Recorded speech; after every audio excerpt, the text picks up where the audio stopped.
Assalamualaikum warahmatullahi wabarakatuh. Saya Muhammad Nabil Riansyah. Saya Muhammad Afrizal.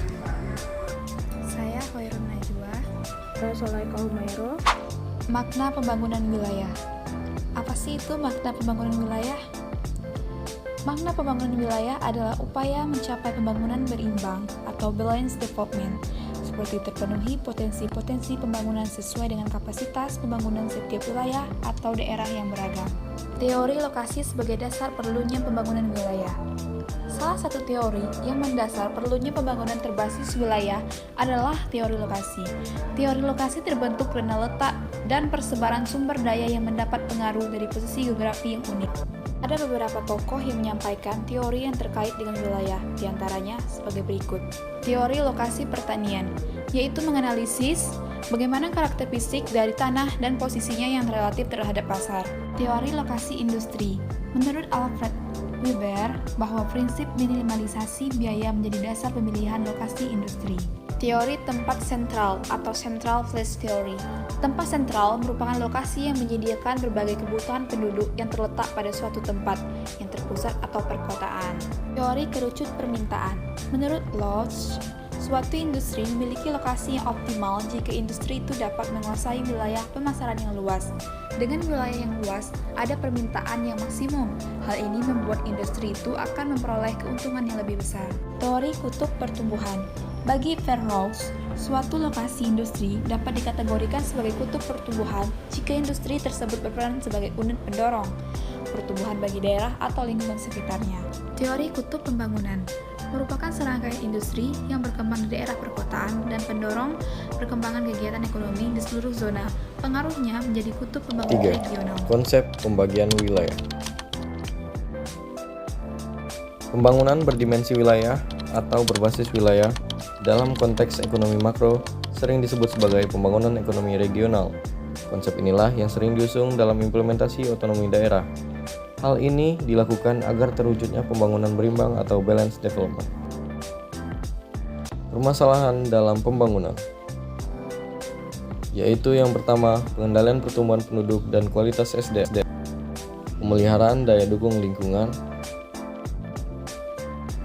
pengendalian ekosistem dan jenis spesies sumber daya bagi pembangunan, perkembangan industri, serta antisipasi krisis energi. Adapun tujuan pembangunan wilayah terbagi menjadi 5, yaitu yang pertama ialah pertumbuhan, yang kedua ialah penguatan keterkaitan, ketiga keberimbangan, keempat kemandirian, dan yang terakhir ialah keberlanjutan. 3. Faktor penentu pembangunan wilayah terdiri dari 4 hal, yaitu yang pertama ialah sumber daya manusia, 2. SDM, 3. Faktor pendukung, dan 4. Faktor fisik. Adapun aspek-aspek pembangunan wilayah ialah aspek ekonomi, aspek sosial budaya, aspek fisik, serta aspek lingkungan. Yang pertama ialah aspek ekonomi. Aspek ekonomi meliputi 3 hal, yaitu pendapatan daerah, pendapatan masyarakat, serta kesempatan kerja.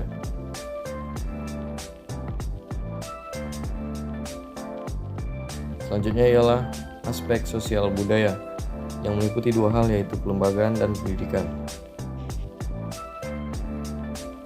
Kemudian ada aspek fisik yang meliputi 3 hal, yaitu tata guna lahan, sarana dan prasarana, dan hubungan antar daerah. Dan yang terakhir ialah aspek lingkungan yang meliputi kelestarian lingkungan.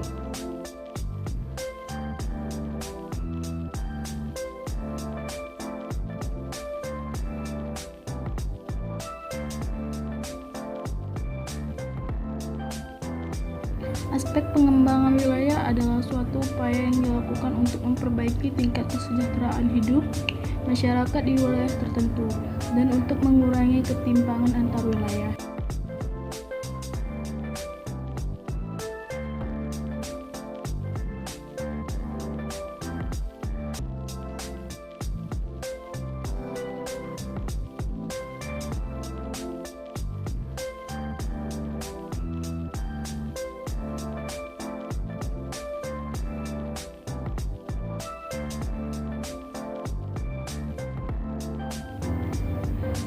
Konsep pengembangan wilayah adalah proses untuk meningkatkan kualitas wilayah dengan cara meningkatkan potensi yang dimiliki serta memunculkan potensi baru.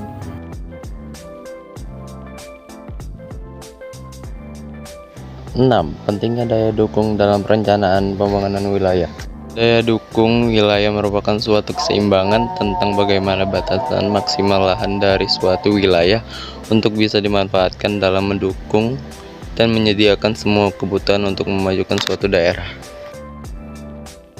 Dari pengertian daya dukung sebagai suatu alat perencanaan pembangunan yang memberikan gambaran mengenai hubungan antar penduduk, penggunaan lahan dan lingkungan, maka paling tidak ada dua variabel pokok yang harus diketahui secara pasti untuk melakukan analisis daya dukung, yaitu pertama, potensi lahan yang tersedia atau termasuk luas lahan, dan dua, jumlah penduduk. Seluruh aktivitas manusia dalam mencukupi kebutuhan hidup selalu membutuhkan ruang, sehingga ketersediaan lahan yang besar pengaruhnya terhadap aktivitas manusia. Sekian dari kelompok 2. Sekian dari kelompok 2. Sekian dari kelompok 2.